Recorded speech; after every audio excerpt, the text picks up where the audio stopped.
Hi viewers, welcome to our channel. ప్రస్తుతం మనతో పాటు సీనియర్ జర్నలిస్ట్ దాము బాలాస్ అన్నారు. వారితో మాట్లాడదాం. నమస్కారం సార్. నమస్తే. సార్, జగన్ గారికి మరో షాక్ తగలబోతుందంట. మరో కుటుంబ సభ్యురాలు కాంగ్రెస్ పార్టీలోకి వెళ్ళబోతున్నారు. అది సునీతారెడ్డి గారు. మరి తొందరలో కాంగ్రెస్ పార్టీలో చేరుతున్నారంటూ వార్తలు అయితే వస్తున్నాయి. మరి దీంట్లో నిజం ఎంత ఉంది సార్? నిజము ఉండే అవకాశం ఉంది. ఎందుకంటే ఇప్పుడు షర్మిల జాయిన్ అయిన తర్వాత ఒకసారి కాంగ్రెస్లోకి జాయిన్ అయ్యి ఆంధ్రప్రదేశ్ పిసిసి ప్రెసిడెంట్ అయినాక ఇంకా ఏ రకమైన ములాజా ఆమెకు ఉండదు. జగన్ పట్ల ఏ రకమైన సింపతినో ఇంకోటి ఉండదు. ఒకసారి యుద్ధ రంగంలోకి దిగినాక అవతల మన ఫ్రెండ్ ఉన్నాడా, లేకపోతే మన బంధువులు ఉన్నాడా, పక్కింటోడు ఉన్నాడా అని చూడరు. మనకి భారతంలో అదే కదా కాంటెక్స్ట్. అర్జునుడికి నీ నీ గురువు, నీ ఫ్రెండు, నీ బంధువు ఉన్నాడంటే కుదరదురా ఇక్కడ యుద్ధంలో, అందరినీ నరికే, నీకు సంబంధం లేదు అనేదే భగవద్గీతలో ప్రధానమైన సారాంశం. మిగతా ఎన్ని కథలు చెప్పినా విషయం అయితే అదే. నువ్వు యుద్ధంలో ఏమాత్రం మొహమాట పడకుండా అందరినీ చంపేసేయి అనేదే కదా అక్కడ సారాంశం. భగవద్గీత సారాంశం అదే. అంటే వాడికి ఒక డైలమా ఉంటుంది. నేను నా గురువుని ఎలా చంపాలి, నా మిత్రుల్ని ఎలా చంపాలి, నా బంధువులను ఎలా చంపాలి అన్నప్పుడు అవన్నీ నేను చూసుకుంటా, అది నాకు వదిలేసేయి, పాపపుణ్యాలు నువ్వు పట్టించుకోవద్దు, నీ కర్తవ్యం నువ్వు వచ్చేయి. యుద్ధంలో నీ కర్తవ్యం శత్రువుని చంపడం. శత్రువుల్లో నీ ఫ్రెండ్ ఉన్నాడా, ఇంకొకటి ఉన్నాడా లేదు. ఇది కూడా అంతే. ఎలక్షన్ ఆల్సో ఇట్స్ లైక్ వార్లో అన్న ఉన్నాడా, ఇంకొకటి ఉన్నాడా, ప్రత్యర్థులుగా అనవసరం ఇంక. అదొకటి. రెండవది, తను ఒకసారి యుద్ధంలో దిగినప్పుడు తన బలగాల్ని పెంచుకోవాలి. తన బలగాలను పెంచుకోవాలంటే శత్రువుకు శత్రువు మిత్రుడు అన్న ఒక సామెత ఉంది. సో అలాగా తన బలగాలను ఆమె పెంచుకోవాలి. ఆమె పెంచుకోవాలంటే ప్రధానంగా తన చుట్టూ నమ్మకమైన వాళ్ళని పెట్టుకోవాలి. ముందుగా డిపెండబుల్ అంటారు. డిపెండబుల్ ఒక మనుషుల్ని పెట్టుకోవాలి. సో ఆ రకంగా ఆమెకి సునీత దొరికింది. సునీతకి ఆల్రెడీ రాజకీయాల్లోకి రావాలని గతంలో కూడా పోస్టర్లు కూడా వేశారు. తెలుగుదేశం కూడా ఆహ్వానించింది. తెలుగుదేశం తరపున ఆమెను కడప ఎంపీగా పెడతామని కూడా ఆఫర్ ఇచ్చినట్టు చెప్తున్నారు. చివరికి సుప్రీంకోర్టులో సిద్ధార్థ లూథరా లాంటి వాళ్ళని పెట్టి వాళ్ళకి సంబంధించిన ఫీజు అంతా కూడా తెలుగుదేశం ఇస్తుంది, ఈమెకి అంత కోట్లు పెట్టే సామర్థ్యం లేదు అన్న ఒక విమర్శ కూడా గతంలో ఉందన్నమాట. ఆ రకంగా ఇప్పుడు ఆమె సునీతను ఆహ్వానించే పరిస్థితి ఉంది. మనం చూసాము, ఆ మధ్య కూడా హైదరాబాద్లో సునీతకు సపోర్ట్గా మాట్లాడింది షర్మిల.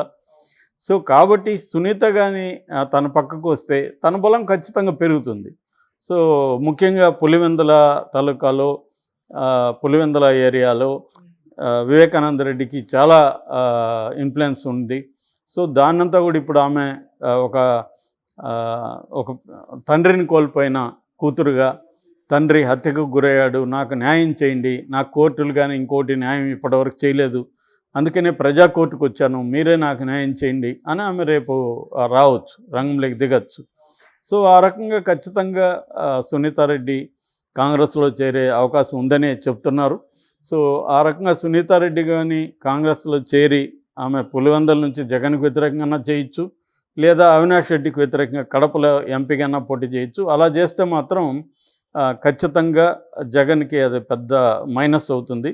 ఎందుకంటే ఇటు తెలుగుదేశం, జనసేన వీళ్ళు దాన్ని బాగా ఉపయోగించుకుంటారు.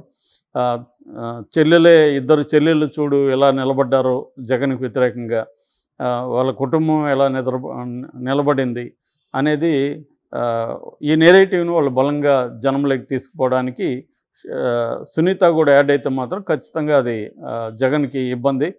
రేపొద్దున ఒకవేళ ఆయన గెలవచ్చు, కానీ మెజార్టీ ఖచ్చితంగా తగ్గే అవకాశం ఉంది అక్కడ కడప జిల్లాలో ముఖ్యంగా.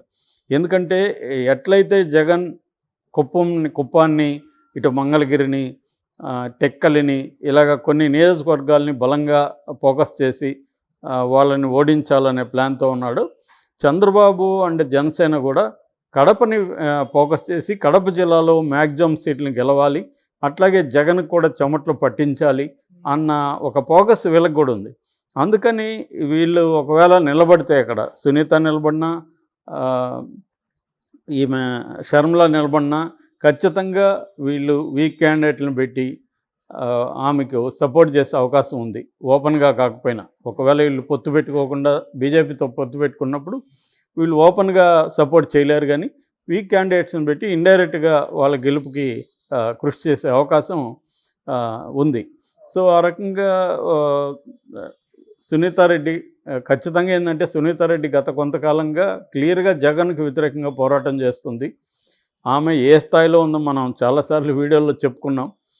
అసలు ఎవరు బెయిల్ పిటిషన్ అయినా ఆమె ఇంప్లీడ్ అయిపోతుంది. ఏ చిన్న ఎవరు ఏ పిటిషన్ అయినా ఆయన ఇంప్లీడ్ అయిపోయి సుప్రీంకోర్టు వరకు పోరాడుతుంది. ఒక దశలో ఆమె సుప్రీంకోర్టులో ఆర్గ్యుమెంట్స్ కూడా వినిపించింది కూడా మనం చూసాము, వాళ్ళ అడ్వకేట్ కుదరనప్పుడు. సో అలాంటి ఒక పట్టు వదలని వీరనారిలాగా ఆమె ఫైట్ చేస్తుంది ఈ విషయంలో. అలాంటిది ఆమె ఇప్పుడు వచ్చిన అవకాశాన్ని వినియోగించుకోదని మనం ఏమి అనుకోవాల్సిన అవసరం లేదు. ఖచ్చితంగా ఆమెకి రాజకీయ ఇంట్రెస్ట్ ఉన్నా లేకపోయినా వినియోగించుకుంటుంది. వాళ్ళ హస్బెండ్కి అయితే నర్రెడ్డి రాజశేఖర రెడ్డికి రాజకీయ ఇంట్రెస్ట్ ఉంది. గతంలో కూడా ఆయన ట్రై చేశాడు. సో కాబట్టి ఆయన ఇంతకుముందు కూడా మీడియాలో వివేకానంద రెడ్డి తరపున మాట్లాడాడు కూడా.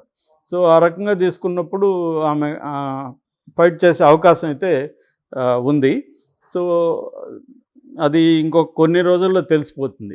ఎందుకంటే ఇప్పుడు షర్మిలాకి ఏంటంటే అక్కడ బలం లేదు. కాంగ్రెస్ అనేది నేను నిన్న కూడా చెప్పాను, ఒక రకమైన కోమాలో ఉంది ఇప్పుడు. దాన్ని రివైవ్ చేయాలంటే ముందుగా ఆమె కొంతమంది మీద ఫస్ట్ డిపెండ్ అవ్వాలి. ఎందుకంటే కాంగ్రెస్ బలం లేనప్పుడు వ్యక్తుల బలాన్ని కాంగ్రెస్కి ప్లస్ చేయించాలి. సో అలాంటి వ్యక్తుల్ని ఆమె ఇప్పుడు వెతుకుతుంది. సో అందులో భాగంగానే ఇక్కడ ఆళ్ల రామకృష్ణారెడ్డి ఆల్రెడీ చేరుతున్నాడు. కాపు రామచంద్రారెడ్డి రాయదుర్గం ఎమ్మెల్యే, ఆయన జాయిన్ అవ్వడానికి రెడీగా ఉన్నానని ఆయన అనౌన్స్ చేశాడు. అట్లాగే వివిధ ఏరియాల నుంచి, నియోజకవర్గాల నుంచి ఇటు జనసేన తెలుగుదేశంలోకి పోని వాళ్ళు చాలామంది ఉంటారు. పోయినా కూడా సీట్లు రావు అక్కడ కూడా. ఒకవేళ జాయిన్ అయినా మళ్ళీ ఇటు వస్తారు. మనం చూసాం ఇక్కడ కూడా ముందు రోజు జాయిన్ అయిన తర్వాత రోజు ఇంకొక పార్టీలోకి వెళ్ళిన వాళ్ళని చూసాం. ఇప్పుడు కూడా అదే జరగబోతుంది అక్కడ. ఎందుకంటే ఫర్ ఎగ్జాంపుల్ నిన్న కూడా మనం ఒక వీడియో చెప్పుకున్నాం. అక్కడ రెబల్స్ ఉండవల్లి శ్రీదేవి కానీ, మేకపాటి చంద్రశేఖర్ రెడ్డి కానీ, కోటమిరెడ్డి శ్రీధర్ రెడ్డి కానీ వీళ్ళందరూ కూడా ఏమందంటే తెలుగుదేశంలో జాయిన్ అయ్యారు. కానీ తెలుగుదేశంలో టికెట్ ఇచ్చే పరిస్థితి లేదు. లేనప్పుడు వాళ్ళు ఏం చేస్తారు, ఆల్టర్నేటివ్గా వాళ్ళకు ఉన్నది బీజేపీ, కాంగ్రెస్. బీజేపీలోకి పోని వాళ్ళందరూ కూడా కాంగ్రెస్లోకి వచ్చేస్తారు.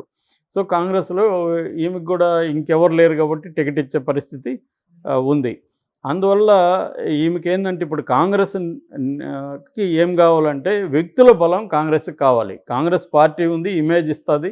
నేషనల్ లెవెల్లో వాళ్ళందరూ వచ్చి ఇక్కడ క్యాంపెయిన్ చేయడం అవన్నీ చేస్తారు. వాటితో పాటు గ్రౌండ్ లెవెల్లో కాంగ్రెస్కి బలం లేదు కాబట్టి ఈ వ్యక్తులు ఇండివిజువల్స్ ఎవరున్నారో ఆ బలం యాడ్ అయినప్పుడు కాంగ్రెస్కి ఇప్పుడు 1% లోపల ఉంది కాంగ్రెస్ ఓట్ షేరు.